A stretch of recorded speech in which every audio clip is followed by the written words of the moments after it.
Scott, Kevin, Kate, a pleasure to be speaking with you all. Can we throw a bunch of compliments or are you maxed out for the day? No, please. We just started, so you're our first. Yeah. Okay, so Scott, we'll go to you first and say, great job on the film. And then the two-parter, how are you? And then how did you wind up working with Kate and Mr. Bigley on this one? Yeah, thank you so much for saying that. I'm great. I'm doing very well. Thank you for asking.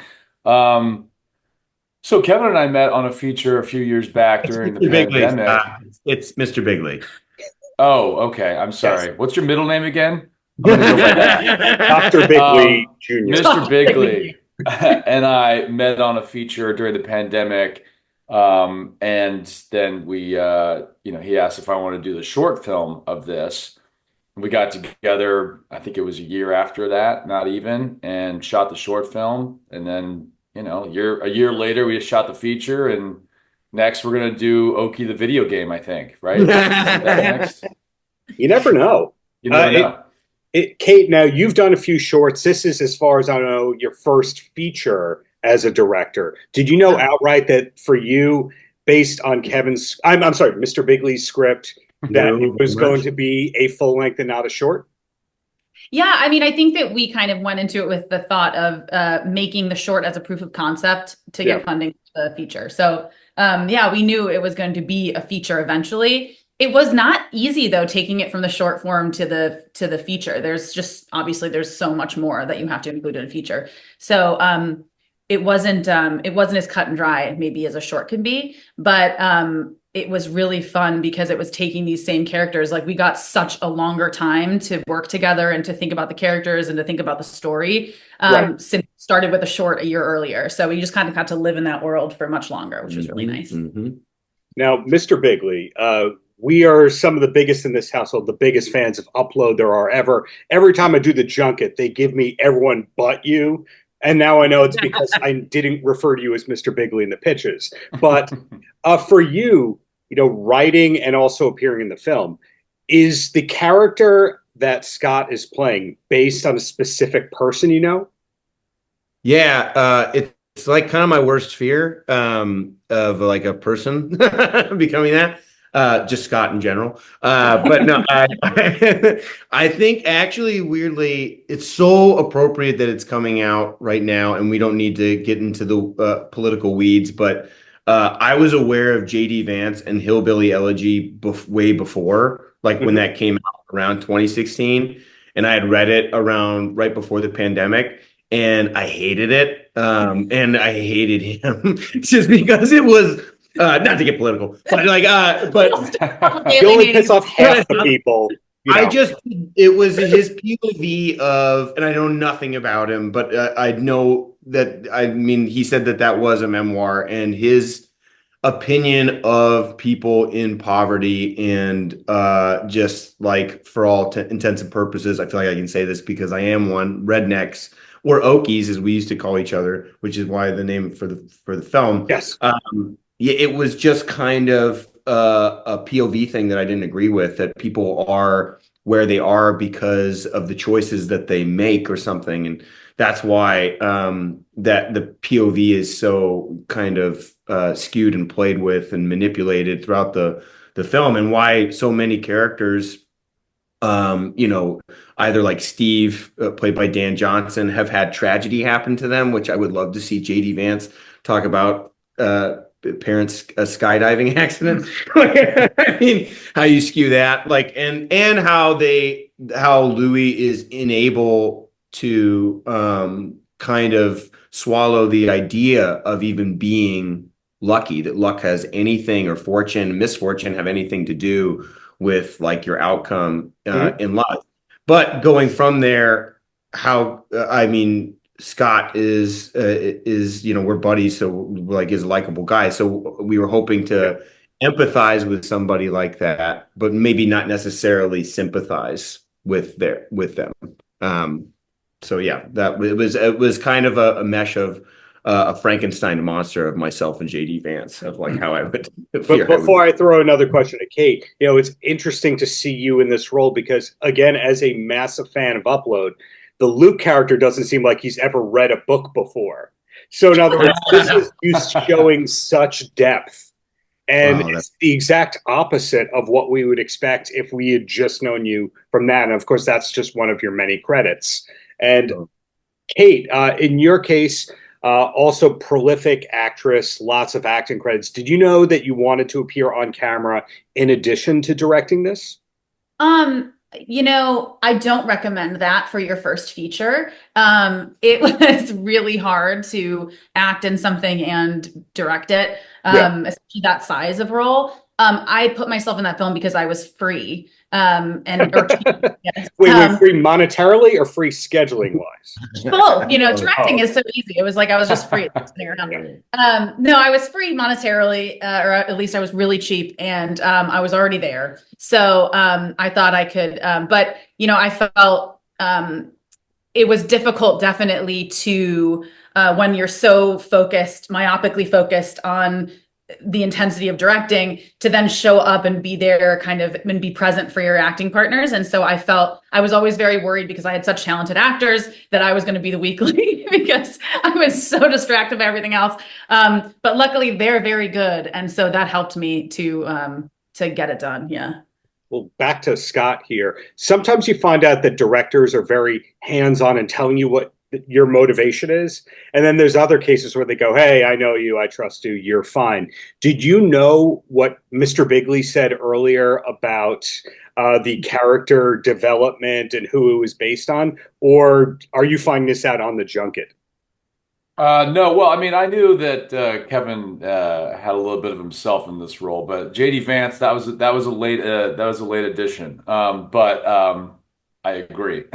So we all, I mean, listen, it was very collaborative. We all discussed many facets of this film together. Yeah.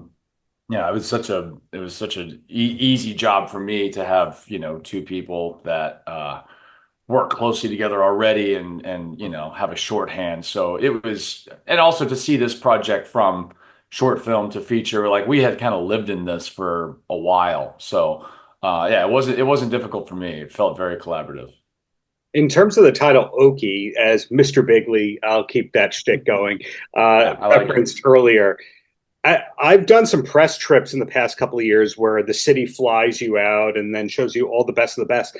I'm finding now Okie, I think Okie from Muskogee was one of the first times that we kind of heard that. But if you're talking about purely Oklahoma, there's a lot of Oklahoma that's more civilized, cultured, and progressive than parts of New York. Is that something that you found? And that question goes to anyone here who's experienced Oklahoma.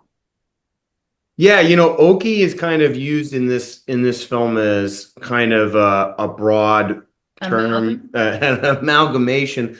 Because I fancy myself a sponge. The idea is that, like, I grew up in Northern California, which north of Sacramento, which my relationship with there, and if you were to be there, it's really hard to kind of put your finger on where you are in the country. And we worked really hard to make this kind of like, a Simpsons Springfield, but anywhere USA. Yeah, anywhere USA. And we grew up saying, we called each other rednecks, but we also called each other Okies. Come to find out, reading like Grapes of Wrath and Steinbeck, you're like, oh, these were all Dust Bowl families. So Okie was like a derogatory term and a term that was a term of ownership too.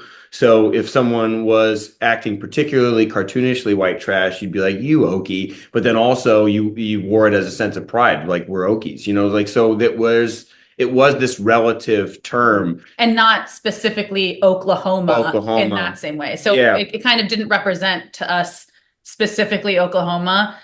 It kind of represented that spec in any city or in any state, like every part of every state almost has this type of thing. So it kind of was representative of as that. Well as being a relative, because it's a relative term and we're playing with relativity when it comes to POV, it became kind of an interesting slang that not only we use in the film, but then as a title.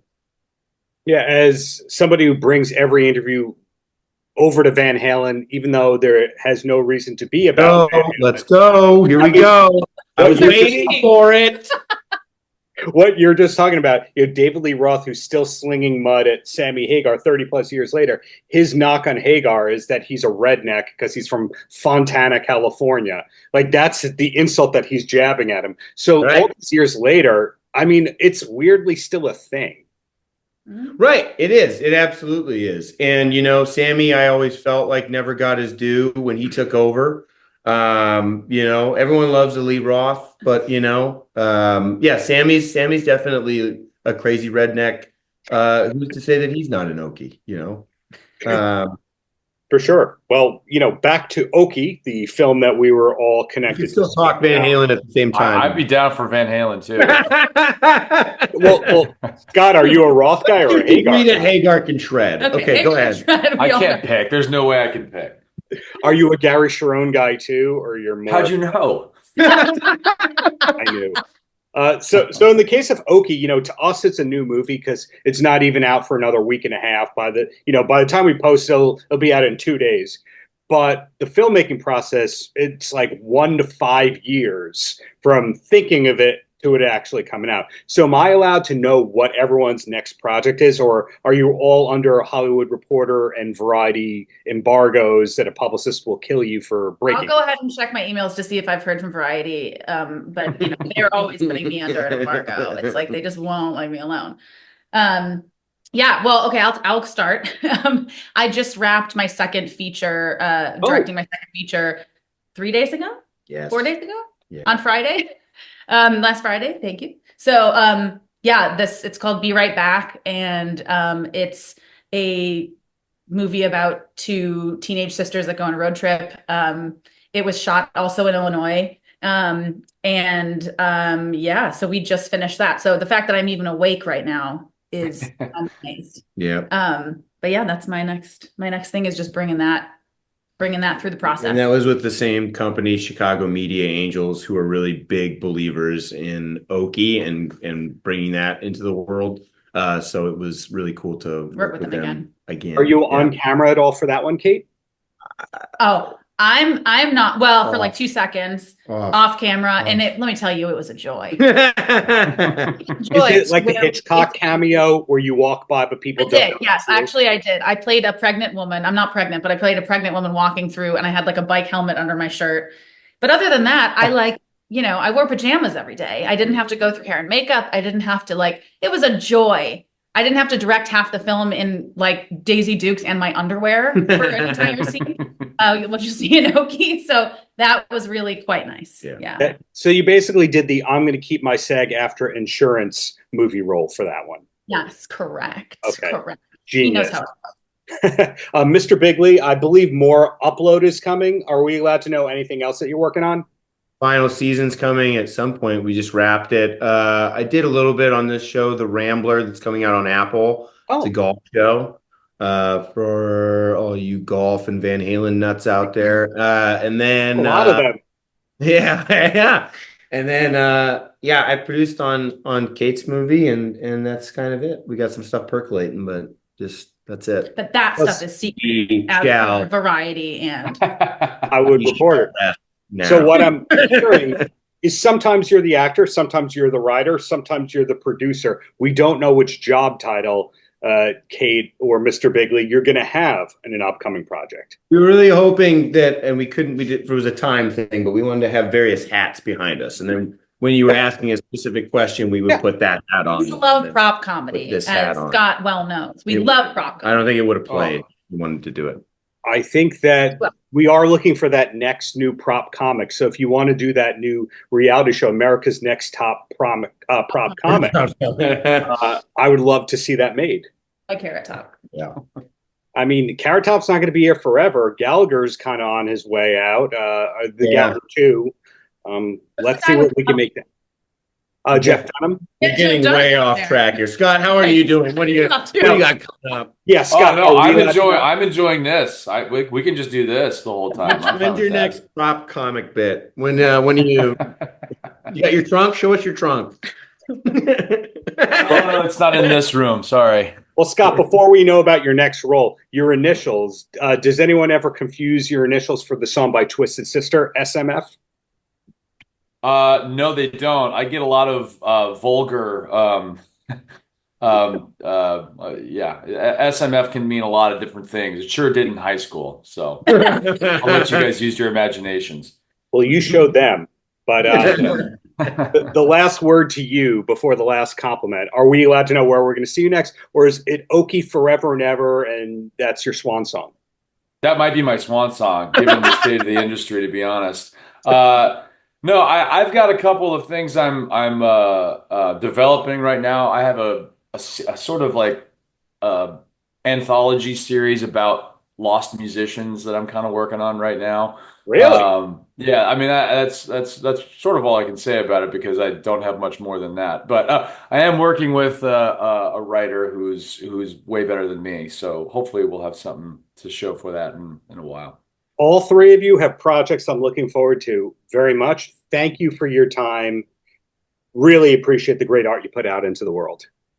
Thank you. So much. It was so nice to meet you. Paltrocast.